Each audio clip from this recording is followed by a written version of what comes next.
We now invite you to listen to part 4, the question and answer section of Supreme Master Ching Hai's enlightening lecture titled Be a Torchbearer for God, delivered on November 25th, 1999 in Johannesburg, South Africa.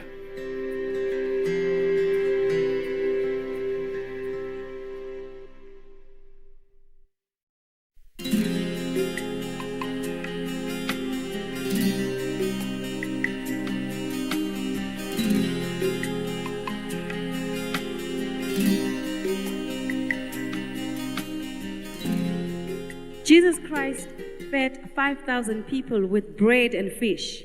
Fish is meat. Was that a sin? Jesus also helped fishermen get more fish. Was that a sin? No. The sin is we did not understand him. He did not eat fish. He did not feed fish either. We also eat fish every day, but it's vegetarian fish. We also call it fish. We call it hamburger. Sometimes we call veggie hamburger. Sometimes we're lazy, we call it hamburger. We have things like chicken, we have things like steamed fish. All these are vegetarian. It tastes delicious. And if you are a non-vegetarian and the first time you taste them, it looks like a fish, it tastes like fish, you probably do not know. If we tell you that it's fish, you would believe it. If we tell you it's a hamburger, you would believe it.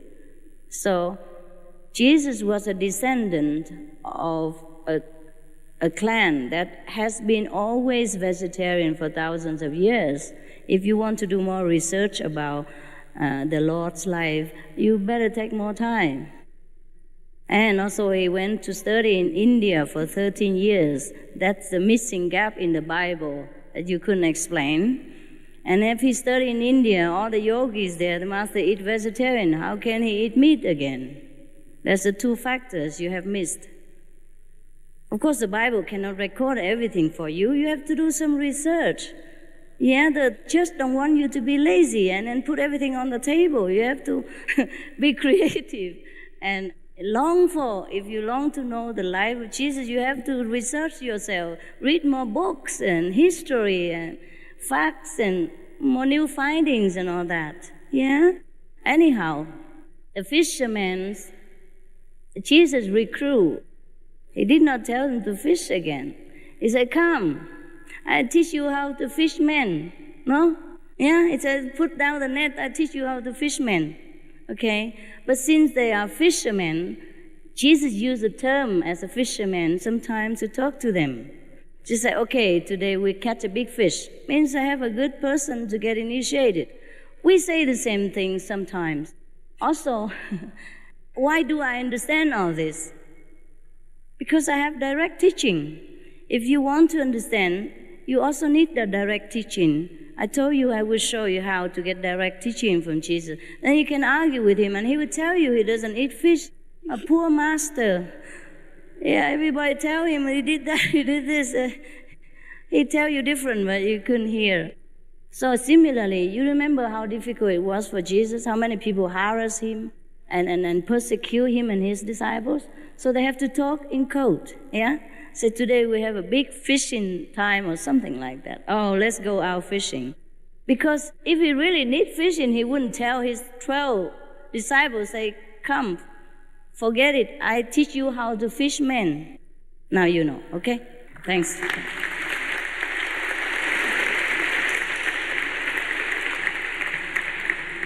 The Lord did not eat anything that caused suffering to other beings. He would not. He was a very humble man. He was great in spirit, but very humble and self-denial outside. He did not need fish to keep him alive. There's so many things to eat in this planet to keep yourself alive. What is your opinion about the apostles? Where is heaven? Is it part of this universe? The apostles? They were Jesus' closest disciple to spread his message when he's not there. Give people initiation, explain how to meditate and all that. Yeah. And heaven is not a part of the universe. Heaven is our own creation, our own attitude. For example, when you're happy, you're in love, you feel you're in heaven. No matter where you are, you have a little hurt, you're happy. And when you're sad, when somebody threatens you, when you're under pressure, you live in a palace, you feel like hell. So if we are in contact with God, every day we feel like heaven. That's why we say heaven can hear and now. Lo and behold, the kingdom of God is at hand. It's not far. Yeah. Dear Master, should we devote our lives to serving the poor or sick, or would we be interfering with their choice or karma? No. We should devote our life anytime we can and devote anything we can to help our brothers and sisters, be it spiritual or material. Yes, we are one. If he's hungry, you are hungry. If he's thirsty, it's like you're thirsty. It should be like that. It's not a must. It is a feeling inside. If, for example, if you see somebody hungry and thirsty and dying, and you feel very painful as if you yourself in that situation, then you help him. That is a measurement of your love, of your level of compassion. It's not a must. It's not a precept to follow. It is a feeling in your heart. If you know, you feel you should help that person, that means you have love in your heart and you should be happy. That's the only reward, that knowing that you have love and you should do it. Yes. No, thank you.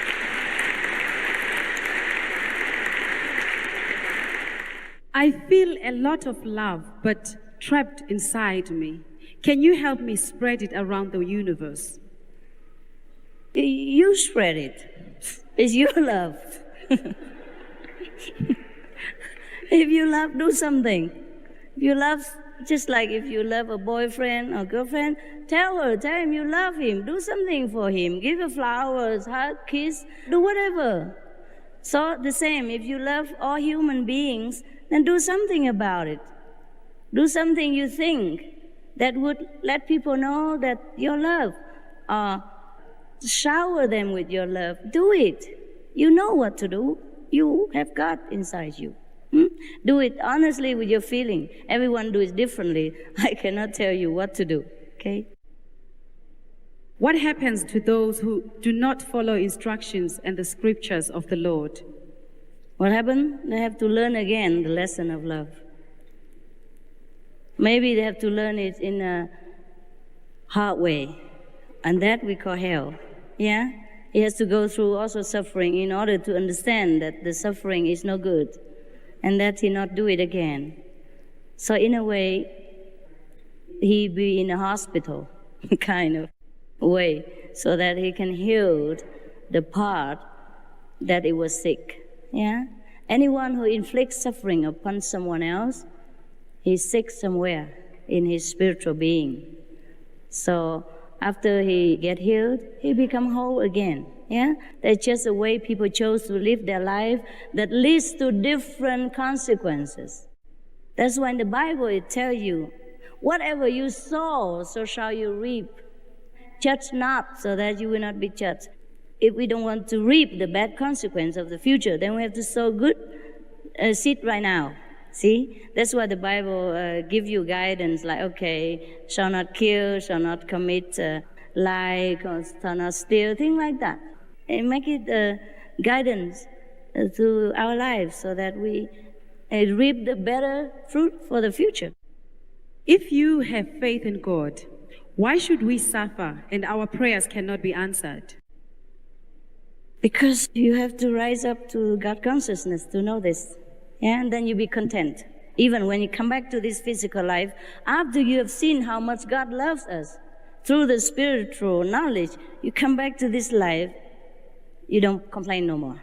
You know everything, why this happened, why that happened. Everything is for our best benefit. We'll be always grateful every day, okay? You have to know God first, yes. Yeah. How important is 10% of whatever you earn important to God? It is important because you love. It's your love. It's not the 10%. It's the love that goes with it. It's the love to share whatever you have with other people who are less fortunate. That's important. When one raises above the physical body, how would it be possible to differentiate true situation from, e.g., hallucination? Yes, there is a way to differentiate. I will teach you at the time of initiation. But only people who want to go deeply into the spiritual dimensions should learn much about all these things. So we have to show you the way to protect yourself. Yeah? But if you just meditate 10 minutes, 20 minutes, it's okay. There's nothing to bother you. You just relax, calm your mind, you do better business, sleep better, eat well. That's it. Know God now and again. There's no danger, okay? Is it necessary to attend church every Sunday so as to be reminded, or one can still remember oneself by communicating with God by heart? By heart, yeah, if you can. If you can communicate with God by heart, you can pray in the closet, the way it is stated in the Bible, yeah? The church come after Jesus. The church is an organization that gather people who have faith in God and who want to pray together. It's similar to like our group. Every Sunday we gather together in one place. It could be called church too, but we call it a meditation center. And we meditate the whole day that day, just to remember God intensively, more than other days, because we're always busy every day. So that's the meaning of really going to the church every day, to get more communication, deep communication with our true self, with God. And it's stronger when you meditate together. If you want to sleep, you see the neighbor is sitting straight, you feel ashamed, so you also sit straight. That's the purpose. And you help each other in collective energy. But if you already know God, everywhere you sit is a church. Yeah? You should go to church every day inside, not just Sunday. I want to know, where is the true secret of God? And being a vegetarian, can I smoke marijuana? I know what you try to say, yeah. Anyhow, where is the true secret of God? That you have to find out. I will show you how to find out, but you have to find yourself. Yeah? I can't explain God in the physical terms. The more I explain, the more I mislead you. Yeah, I can show you God. That's all I can do. And marijuana, as far as I'm concerned, is not really necessary for your vegetarian diet. So do not include it in there. It's not a very conducive vegetable to your meditation, so please refrain from using it. All right? He also wants to know if he can eat marijuana then. You're so hungry. My God. So much vegetable. You don't have enough? I advise you to eat tofu, okay?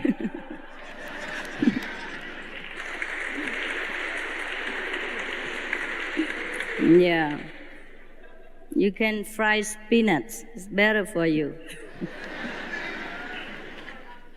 Anything that make our consciousness blurred and not clear, this is not a God way.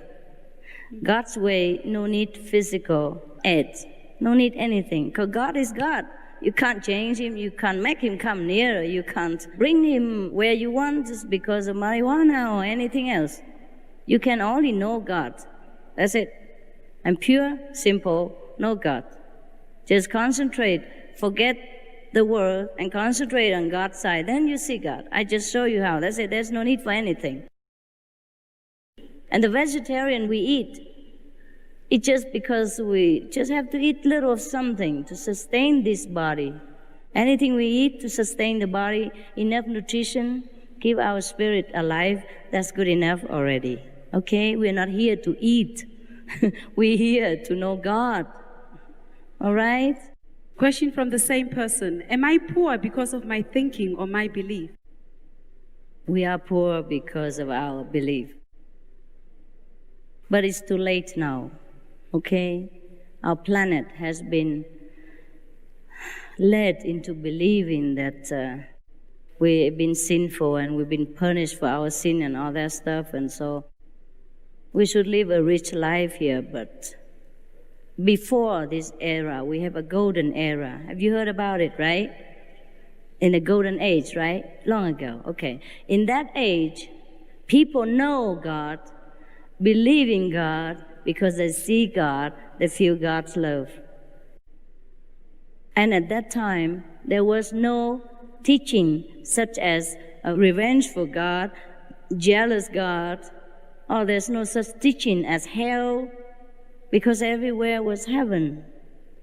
But then some bad people has invented this kind of fear to control the population. And slowly, this fear creep into our consciousness. And we begin slowly to believe that we are sinful, we are bad. We couldn't know God because we are forsaken, we're born in sin, we always sin, and everything we do is sin. So our consciousness has become conditioned that way. That's why we also fail in our business. We became poorer, we became deprived of many comforts, including material ones. But it's a little too late now to change drastically. The whole consciousness of the planet have been ingrained into this way of thinking. But it's not too late for you. If you're ready to change it today. Believe what I tell you and experience the love of God within you every day. Then you will see how your life changes. You will know God is really love, and whatever you ask for is already there. Okay? What is the difference between your way of meditation and talking or praying in tongues? Because it is said that talking in tongues is talking to God. How true is that? Both are true. Different levels of understanding about God. Yeah? Okay. In our ways, we don't talk even. We don't even talk with the mouth or the tongue. We don't use anything of the physical instruments. We go direct to heaven, enjoy the carefree life without this physical body. Yeah? And God doesn't speak to us in the human language. He does also sometimes. But we don't speak it out loud, or we don't need to do anything. We just communicate. And we understand in a godly way, celestial way, which is a silent way. Dear Master, what are your hardships that you have experienced in your walks of life? Please share with me. Wow. I do not consider really anything a hardship, even though in those moments I do complain, or like all of us, I complain. I say, why? I don't like it. But of course I know it is good for me. Yeah? Any hardship would strengthen our spirit and determination to find God, to let us know that as long as we still cling to this physical, ephemeral existence, we always will encounter hardship. There's no hardship in heaven. So whenever we leave this body during meditation or deep contemplation, go to heaven, we experience all bliss and beauty. And then when we come back even to this physical body, still some blessing left over so that our life become even smoother and better. So even hardship is just a blessing in disguise. Yeah, no problem. I can write a book about hardship, but why? I'd rather write a book about the blessing that I enjoy.